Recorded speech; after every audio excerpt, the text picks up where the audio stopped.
মালদা শহরের গুরুত্বপূর্ণ যোগাযোগ কেন্দ্র রথবাড়ি এলাকায় দীর্ঘদিন ধরে রাজ্য সড়কের একটি লেন দখল করে ফলমূলের ব্যবসা চালানোর অভিযোগ রয়েছে। এর ফলে উত্তরবঙ্গ এবং দক্ষিণবঙ্গের মধ্যে যাতায়াতকারী যানবাহনের চলাচলে সমস্যা তৈরি হচ্ছে।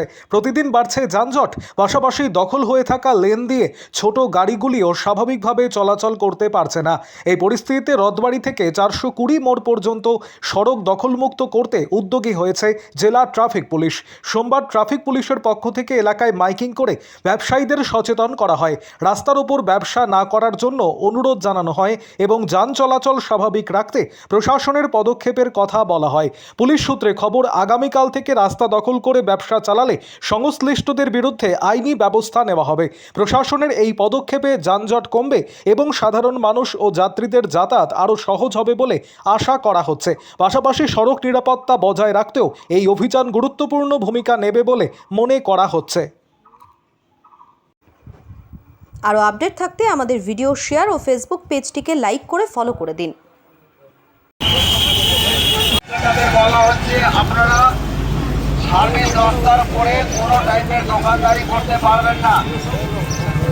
সার্ভিস রাস্তা লাগোয়া অঞ্চলে কোনো প্রকারের দোকানদারি করতে পারবেন না। আপনারা নিজেদের সাইডে নিয়ে দোকানদারি করুন। রাস্তার উপরে কোনো প্রকারের দোকানদারি এটা মানা যাবে না।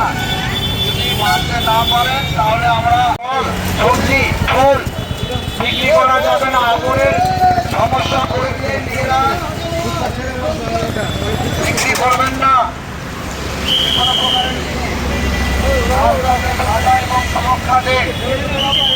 রাস্তাকে ফাঁকা রাখুন এবং জনসাধারণের চলাফেরা করার জন্য সুব্যবস্থা আপনারাই করবেন। তবে সার্ভিস রাস্তার উপরে রেখে দিয়ে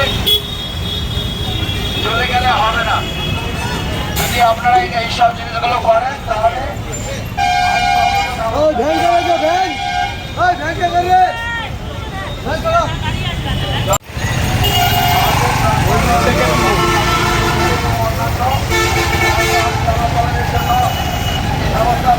আপনাদের জন্য না, অতএব আপনারা নিজেদের এরিয়াতে দোকানদারি করেন।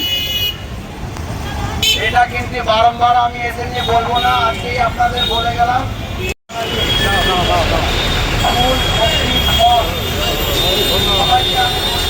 আপনারা রাস্তার উপরে কোনো প্রকারের ফল সবজি বিক্রি করবেন না। নিজের বাইরে বিক্রি করবেন এবং জনসাধারণকে চলাফেরা করার জন্য সময় সুব্যবস্থা করে দেওয়ার চেষ্টা করবেন আপনারা।